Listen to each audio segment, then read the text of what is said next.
Hello and welcome to all our viewers in Nigeria and around the world to News Circle on Global TV. We're live in the nation's capital, Abuja. I am Fauziya Lukman.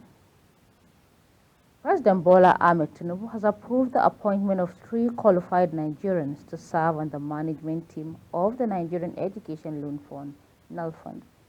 According to a statement by the presidential spokesperson, Ajuri Ngilali, the decision was in line with Tinubu's determination to secure Nigeria's socio-economic future by ensuring sustainable higher education and critical skill development for Nigerian students and youth.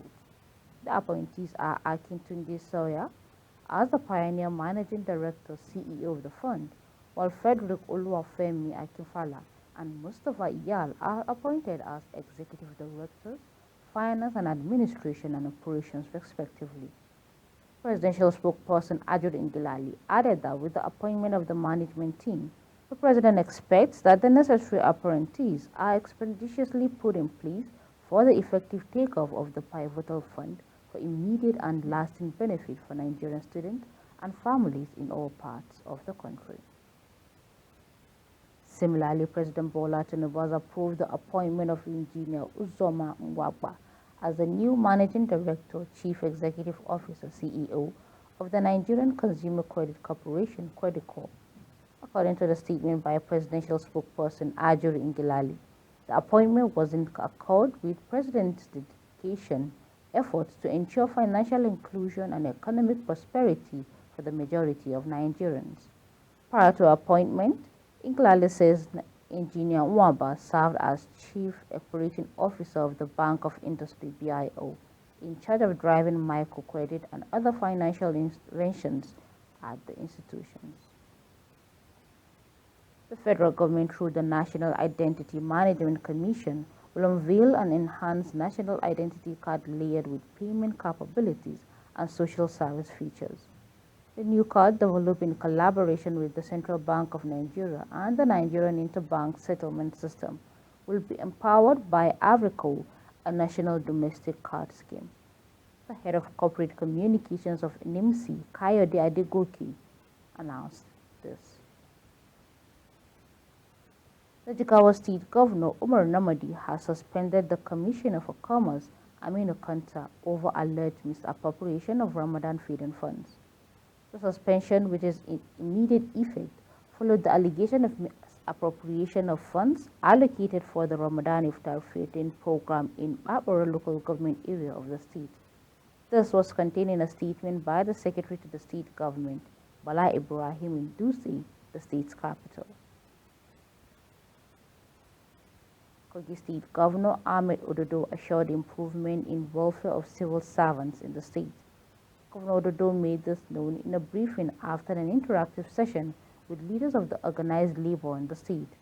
The governor, who was speaking in company of leaders of the Nigerian Labour Congress (NLC), the Trade Union Congress (TUC), and other labor unions in the state, noted that the meeting with labor leaders was to review critical steps so far taken by the state government to address the impact of economic downturn in the state, especially as they affect workers in the public sector.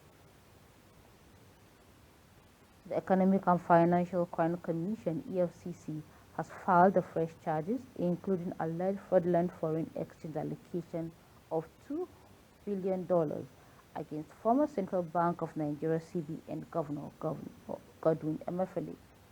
In the fresh 26-count charge filed at the Lagos State High Court in Ikeja, the anti-graft agency says Emefiele, while being CBN governor, arbitrarily allocated foreign exchange in aggregated sum of $2 billion without bail, which are an act in prejudicial to the rights of Nigerians. Operators of the National Drug Law Enforcement Agency (NDLEA) have arrested 2 men for trafficking illicit drugs. The agency's Director of Media and Advocacy, Femi Babafemi, shared this information via his X account along with the intercepted contraband. Babafemi stated that one of the suspects was traveling with a stolen identity and many rounds of cocaine in his stomach. He had to reach, vomit, and excrete to stay alive. Another said with charms to escape but still got caught. Argo Rangers of the Nigerian Security Civil Defense Corps have repelled an attack by suspected bandits on the federal government's grain silo in Dusama local government area of Katsina State. The spokesperson for the NSCDC, Buhari Hamisu, said in a statement in Katsina that the attack occurred on April 6th at about 1 a.m. According to him, the bandits wanted to destroy the silo and abduct its manager, Lawal Shitu Yaradua, but the Argo Rangers responded swiftly, engaging the bandits in a fierce-gun duel for over 2 hours. The Inspector General of Police, Olukayode Egotokun, has approved the posting of dedicated police public relation officers and deputy public relation officers at the force headquarters, Abuja.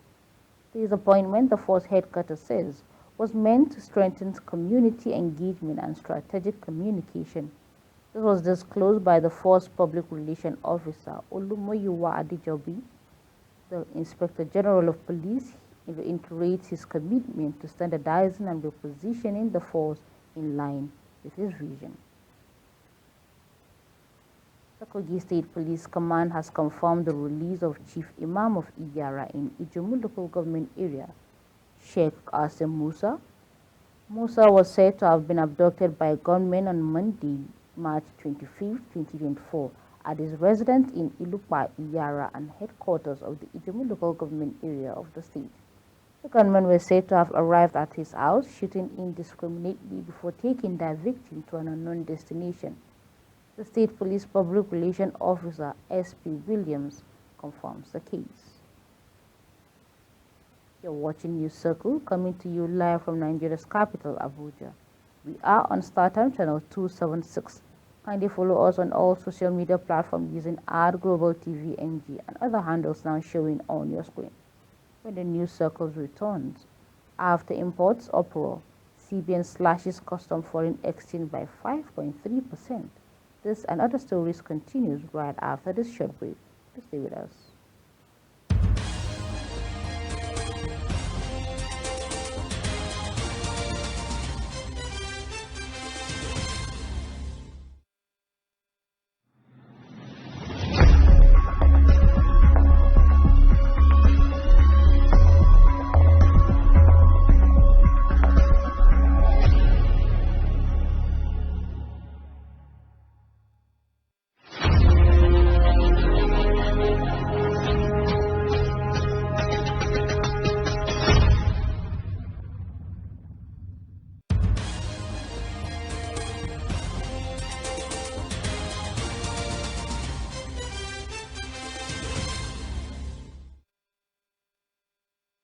Welcome back to Global Television, bringing you live broadcasts of the News Circle. Thank you for staying with us. On the foreign scene, thousands are being evacuated in a region of southwestern Russia, whose flood was made worse by a dam burst in Osek City. Officials says an emergency was declared across the entire Orenburg region after levels of the Ural River rose dangerously because of melting ice. Officials says 10,000 residents may be in the flooding zone and up to 4,000 houses could be inundated. More than 700 residents of 2 of the 3 districts of Osek were being evacuated, as well as thousands more in the wider region. Citizens of the Lenetsky and Sovetski district of Osek are being evacuated to temporary accommodation centers. Osek Mayor Vasily Kazoputsa says the situation was rapidly worsening, with half of the city's old town district flooded and the rest potentially soon to be cut off from the rest of the entire city.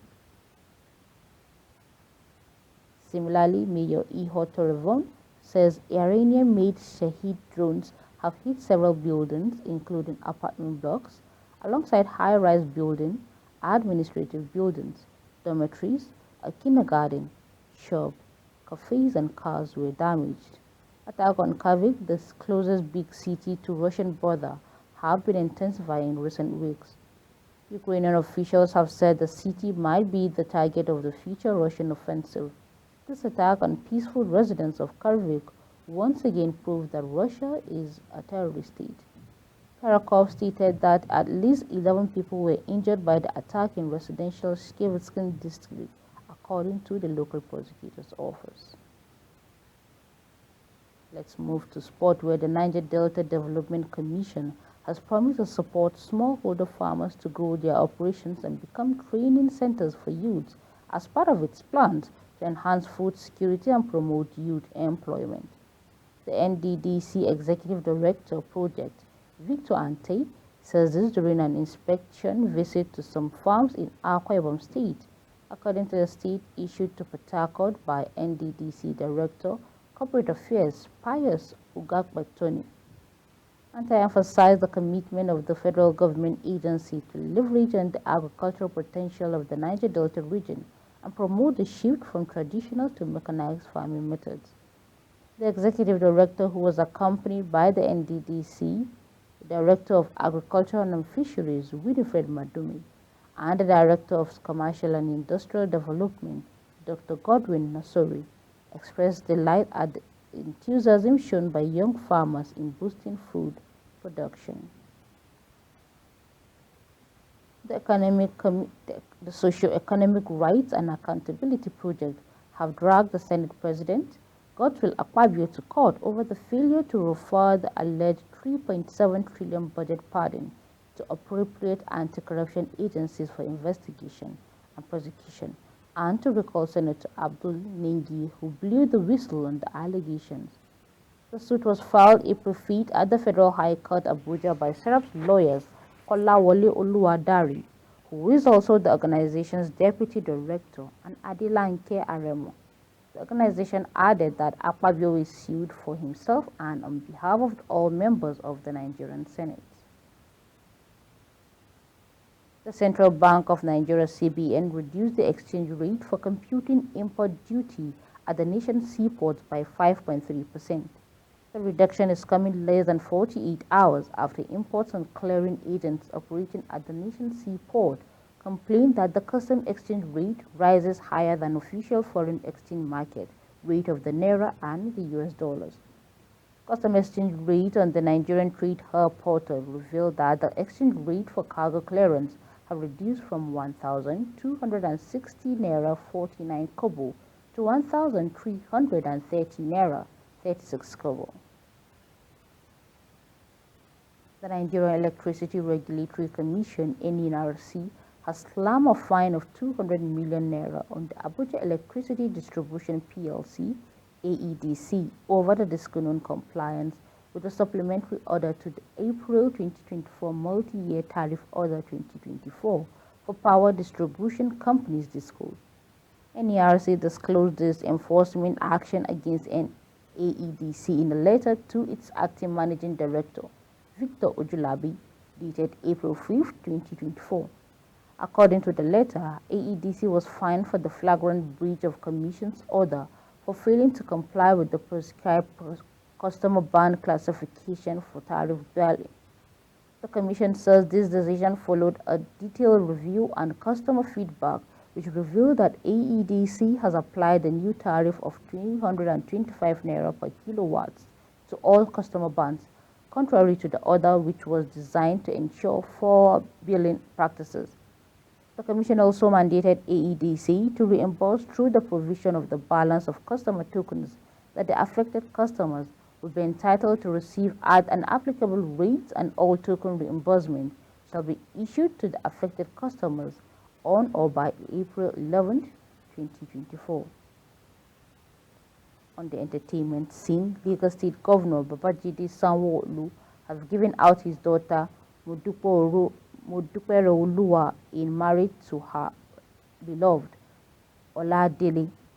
The white wedding was held a week after the traditional wedding, where the union was solemnized at the Cathedral Church of Christ in Lagos State by the Anglican Bishop of Lagos, retired Reverend Ifedola Okukpevi.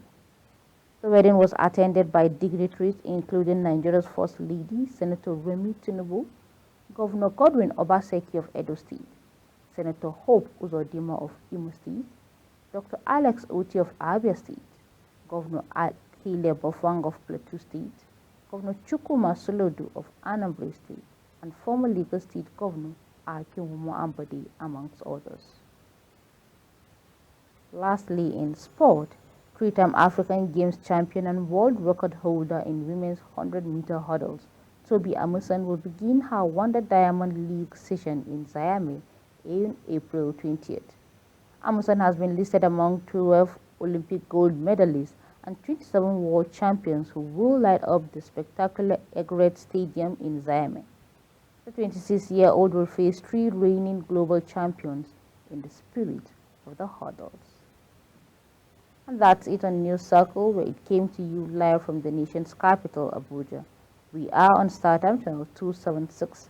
Kindly follow us across all social media platforms using @GlobalTVNG and other handles now showing on your screen.